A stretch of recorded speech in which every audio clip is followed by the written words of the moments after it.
আসসালামু আলাইকুম ওয়া রাহমাতুল্লাহ। সাংবাদিক বন্ধুগণ,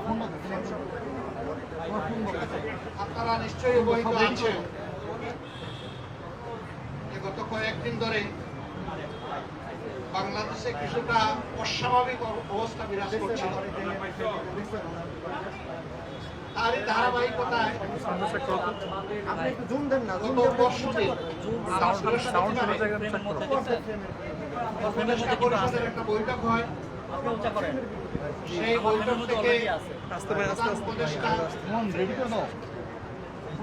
তিনি একটা মেসেজ জাতিকে ওয়ালটন আবারও মিলিনিয়ার অফারে ওয়ালটন ফ্রিজ কিনে আপনিও হয়ে যেতে পারেন মিলিয়নিয়ার। দিতে চেয়েছিলেন,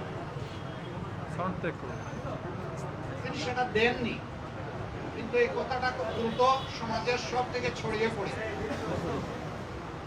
যার কারণে সমাজে একটা অনিশ্চয়তা, আশঙ্কা, আতঙ্ক দেখা যায়। আমরা সেই দিনই বিষয়গুলোকে হিসাবে নিয়েছি, নোটিশে নিয়েছি। একই সময়ে একজন রাজনৈতিক নেতা তার জনপ্রতিনিধিত্বের একটা দাবি নিয়ে তিনি একটা অবস্থান নিয়েছিলেন। আবার আরেকটা গুরুত্বপূর্ণ জায়গায় আরেকটা দাবিতে আরেক দল অবস্থান নিয়েছিলেন। এই সব কিছু প্রধান উপদেষ্টার জন্য কিছুটা কষ্টের, কিছুটা বিরক্তির ছিল, যার কারণে তিনি তার দায়িত্বের ব্যাপারে পুনর্বিবেচনা করবেন এরকম একটা অভিযোগ তিনি প্রকাশ করেছিলেন। কিন্তু কার্যত এটা অফিসের সামনে আসেনি। এ বিষয়ে আপনারাও আমাদের মতোই বিচলিত ছিলেন, আমরা এটা বিশ্বাস করি। কারণ দেশ আমাদের সবার, দেশ ভালো থাকলে আমরা সবাই ভালো থাকবো। 24 জুলাই বিপ্লবের মধ্য দিয়ে দেশে একটা পরিবর্তন এসেছে। কিন্তু এই পরিবর্তনে এখন যারা নেতৃত্ব দিচ্ছেন সরকারে, তারা তাদের পরিচয় হচ্ছে যে তারা কোনো পার্টিকে বিলং করবেন না। এটা হওয়া উচিত, তো এখানেও কিছু ব্যতিক্রম ঘটেছে। এটাও মাঝে মধ্যে সমাজকে উদ্বিগ্ন করেছে। আবার স্বাভাবিকভাবেই এই পরিবর্তন বা বিপ্লবের অবশ্যম্ভাবী দাবি ছিল যে অর্থবহ কিছু সংস্কার করা লাগবে এবং যারা অপরাধী তাদের বিচার হতে হবে। এই সংস্কার এবং বিচারের মধ্য দিয়েই একটা অর্থবহ নির্বাচন হবে, যে নির্বাচনে সমতল মাঠ থাকবে। নির্বাচনে যারা অংশগ্রহণ করবেন তাদেরকে কোনো ধরনের ষড়যন্ত্রের মুখোমুখি হতে হবে না। এখানে পেশি শক্তি এবং কালো টাকার প্রভাব চলবে না। 15.5 বছর মানুষ 3টা নির্বাচনে তার ভোটের অধিকার প্রয়োগ থেকে বঞ্চিত হয়েছে। এবার তারা নিঃসংকোচে নিজের এই অধিকারটা প্রয়োগ করতে চায় এবং এই সুযোগ পাবে নিশ্চিত হবে। এটি হচ্ছে জনগণের দাবি। প্রধান উপদেষ্টা ইতিমধ্যে কয়েকবার তিনি বলেছেন নির্বাচন তিনি দিতে চান এই বছরের ডিসেম্বর থেকে শুরু করে আগামী বছরের জুনের মধ্যবর্তী সময়ের সময়। কিন্তু তিনি সুনির্দিষ্ট কোনো রোডম্যাপ দেন, কোনো মাস সপ্তাহ তিনি ঘোষণা করেন না। এটাকে কেন্দ্র করে বিভিন্ন ধরনের দাবি নির্বাচনের রোডম্যাপের ব্যাপারে আসে। আমাদেরও কিছু রিকমেন্ডেশন ছিল, আমরা তার প্রতি সম্মান রেখেই বলেছিলাম দায়িত্ব আমরা সবাই মিলে তাকে দিয়েছি, তিনি চেয়ে নেন এবং তিনি দলের পক্ষ থেকে নির্বাচিত কোনো দায়িত্বশীল নেতা নন, বরঞ্চ তিনি জনগণের ঐক্যমতের ভিত্তিতে এই জায়গাটায় একটা গুরুবার তিনি গ্রহণ করেছেন। তাকে আমরা তার সম্মান বজায় রেখে দেশের স্বার্থটা তিনি দেখবেন, সেটা আমরা সবসময় বলে আসছি। আমরা আজকে ওই ব্যাপারে কথা বলেছি। আমরা বলেছি দুইটা বিষয় স্পষ্ট করা দরকার। একটা নির্বাচন আপনি যে সময়সীমা দিয়েছেন এর ভিতরেই জনগণের কোনো ধরনের বড় ভোগান্তি না হয়ে একটা কমফোর্টেবল টাইমে এই নির্বাচনটা হওয়া উচিত। আমরা মনে 2 নম্বর আমরা বলেছি নির্বাচনের আগে অবশ্যই সংস্কার এবং দৃশ্যমান বিচারের কিছু প্রক্রিয়া জনগণের সামনে আসতে হবে। সংস্কার শেষ না করে যদি কোনো নির্বাচন হয়, এই নির্বাচনে জনগণ তাদের প্রত্যাশা পূরণ করতে পারবে না। আবার সব সংস্কার এই সরকারের পক্ষে করা সম্ভব নয়। মাত্র 5টা সুনির্দিষ্ট বিষয়ে তারা হাত দিয়েছে।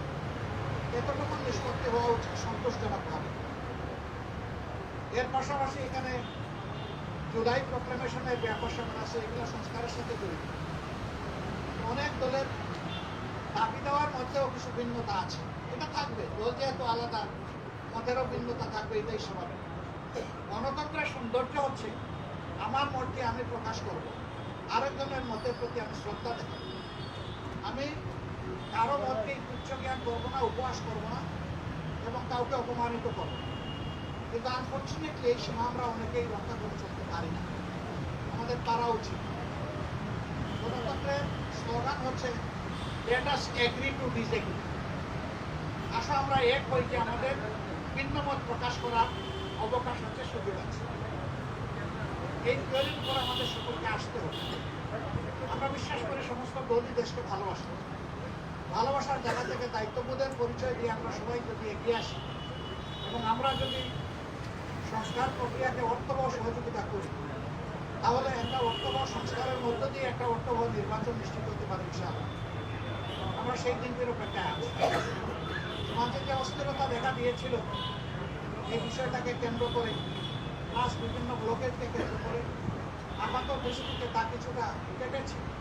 আমরা এর স্থায়ী নিষ্পত্তি চাই এবং আমরা মনে করি যে 2টা রোডম্যাপ ঘোষণা করলেই তার অনেকটাই সমাধান হয়ে যাবে।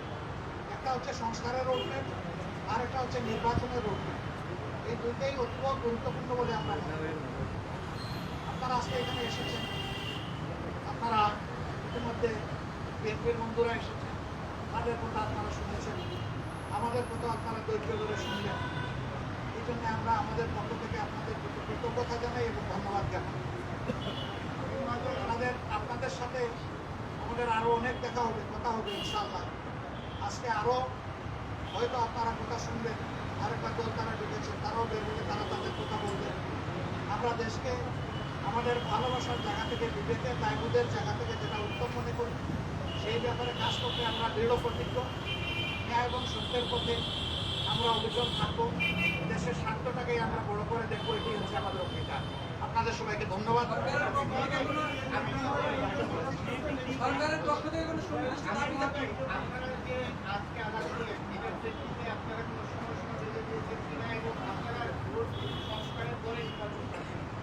অবশ্যই সংস্কারের পরে সবাই নির্বাচন চায়। আমরা এর আগে তো বলেছি যদি তারা ঢোকায় যায় তাহলে কোনো সংস্কার প্রক্রিয়া করবে, আওয়ামী লীগের বিচার কমিটি।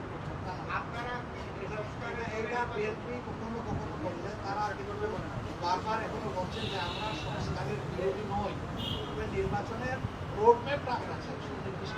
সেটা তো আমরাও চাই, কিন্তু আমরা কোনো সময় বেঁধে দিই না। আমরা কমফোর্টেবল 2টা চাই, আপনাদের মাধ্যমে জাতিকে জানিয়েছি। যদি সংস্কার শেষ হয়ে যায় তাহলে ফেব্রুয়ারির মধ্যভাগে এটা হতে পারে, আর যদি সংস্কারের ভিতরে শেষ না হয় আর একটু সময় লাগে, এরপরেই যে রোজা শুরু হয়ে যাবে, রোজার পর হতে হবে। তারপরে এটাকে টেনে লম্বা করলে কোনো সুষ্ঠু নির্বাচন করা সম্ভব হবে না। আমাদের দেশের আবহাওয়া এটা এলাও করবে।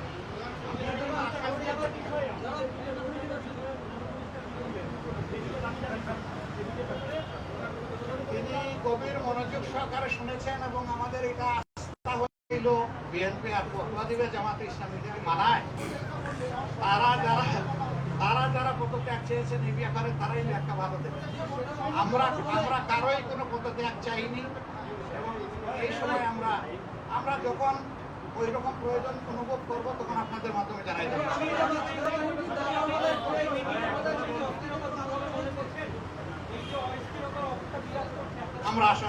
আমরা আশাবাদী পুরাটাই দূর হবে ইনশাল্লাহ। যদিও আটটায় আমরা শুরু করতে পারি নাই, একটু পরে আমরা শুরু করেছি। উনি দেখে এইটুকুই বলেছেন, দেশ আমাদের সবার, আমি অবশ্যই অর্থবহ, সুষ্ঠু, স্বচ্ছ একটা নির্বাচন করতে চাই। আমি যেন কোনো নির্বাচন দিতে চাই না এবং তিনি আমাদের কথা মনোযোগভাবে শুনেছেন আর বলেছেন বলেছেন যে আপনাদের পরামর্শগুলো আমি প্রয়োজন মনে করি, আপনারা যে পরামর্শ দেবেন অবশ্যই আমি এগুলো কনসিডারেশন নেব, অন্যদের কথা আমি শুনবো এবং আগামীকালকেও তিনি আরো অনেকগুলো দলকে দাওয়াত দিচ্ছেন, তাদের কথাও তিনি শুনবেন। সবার কথা শোনার পরে তিনি আশা করি তার একটা সিদ্ধান্ত তিনি ম্যাচিউর করবেন। সবাইকে ধন্যবাদ, অনেক অনেক ধন্যবাদ। আরো দেখা হবে, সাংবাদিক বন্ধুদের সাথে আরো অনেক দেখা হবে। আসসালামু আলাইকুম।